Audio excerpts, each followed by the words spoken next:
assim, Débora, análise ergonômica não é para analisar risco ergonômico? Claro que é, né? O principal objetivo é você encontrar as situações de risco para você propor soluções para essas situações e eliminar esses riscos ergonômicos ou pelo menos diminuir a gravidade. Porque fazendo isso, você está aplicando a ergonomia na prática e evitando de ter lesões, doenças ou acidentes do trabalho. Show de bola, é isso mesmo. Só que já vi muitas análises e eu fazia assim antes de entender tudo isso, porque ninguém nunca me contou abertamente sobre isso, nunca me alertou. Além disso, a gente também precisa evidenciar os pontos positivos da empresa, quais ações ela já faz de melhoria dos postos de trabalho, se ela tem programas de qualidade de vida, se ela aplica regularmente com os funcionários pausas para descanso,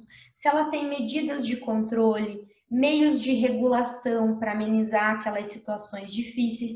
Então, tudo que a empresa tem de bom também tem que ser evidenciado na sua análise ergonômica. Não só risco. O que acontece? Quando você deixa só risco, risco, risco, risco, risco na tua ET, o teu cliente olha aquilo e ele fala, meu Deus, eu sou a pior empresa do mundo, porque aquilo fica um programa, um documento pesado, negativo, né? A gente tem que manter os riscos que a gente encontrou? Claro que tem, porque é através dessa documentação que vai ali impulsionar a empresa para implementar as melhorias que você sugerir. Só que não é só isso. Por que é importante você evidenciar os pontos positivos, meios de regulação, o que a empresa fornece de bom para os trabalhadores também? Primeiro, né, para, por exemplo, quando um fiscal do trabalho vai lá fazer uma auditoria nessa empresa, ele poder bater o olho naquele documento, naquele programa, ele vê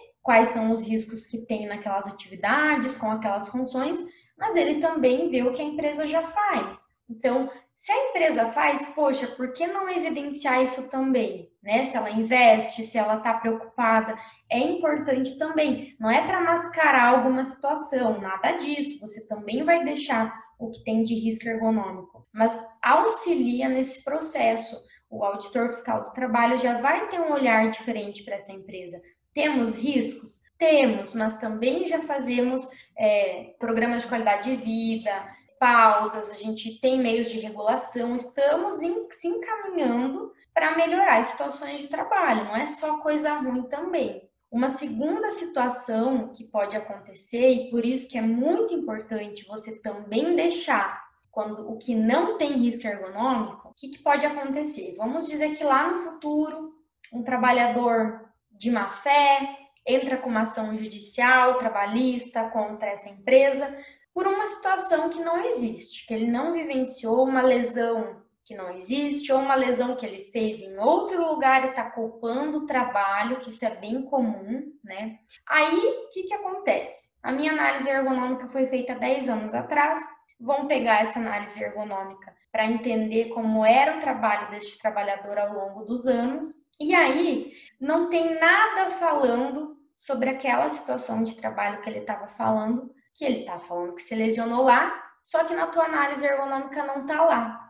Por que não está lá? Porque você só deixava os riscos ergonômicos. O que não era risco, as atividades que não tinham risco, você ignorava e passava para frente. E às vezes pode ser uma acusação, um processo justamente de uma atividade que você avaliou, viu que não tinha risco e deletou da sua análise ergonômica. E aí, isso vai prejudicar a empresa. Não, essa atividade nem analisada foi.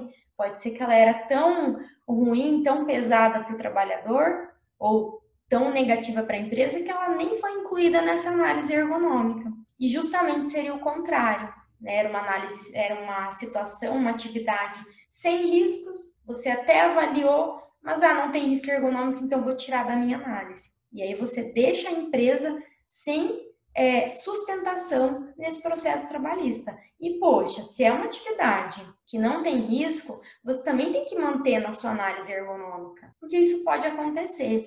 Outra coisa, imagine daqui 10 anos, tem um processo trabalhista, vão te perguntar, Débora, você não avaliou essa situação? A gente não encontrou na análise ergonômica. como que você vai lembrar de todos os clientes que você passou ao longo da sua carreira, de todos os funcionários que você avaliou, de todas as atividades? A gente não é um HD, né, perfeito. A gente não tem memória para tudo isso. Então, isso te auxilia para caso daqui a alguns anos você precise prestar conta sobre algo assim e você deixou na tua ET. Então, você não vai precisar voltar lá no passado, resgatar alguma análise que você tenha feito de uma situação que não tinha risco, porque você não deixou na tua ET. Então, isso também te deixa seguro para caso daqui a alguns anos você tenha um questionamento sobre isso, uma ação trabalhista, está lá evidenciado na sua ET. Ai, Débora, mas aí a análise ergonômica fica muito grande. Deixa que fique, né? Não se importe com isso, é melhor pecar pelo excesso com as informações reais do que pela falta, tanto para você se precaver quanto para a empresa e também o trabalhador, caso seja uma situação de risco que ele vivenciou, enfim, então fica ali na tua análise. Então, mantenha os pontos positivos, o que a empresa tem de medidas de controle para mitigar esse risco e também as situações de trabalho que você verificou que não tinha risco. Mantenha, não tem problema que a tua análise fique grande. O problema é você não colocar as informações importantes e ser questionado lá na frente ou a empresa sofreu uma ação e não tem isso registrado.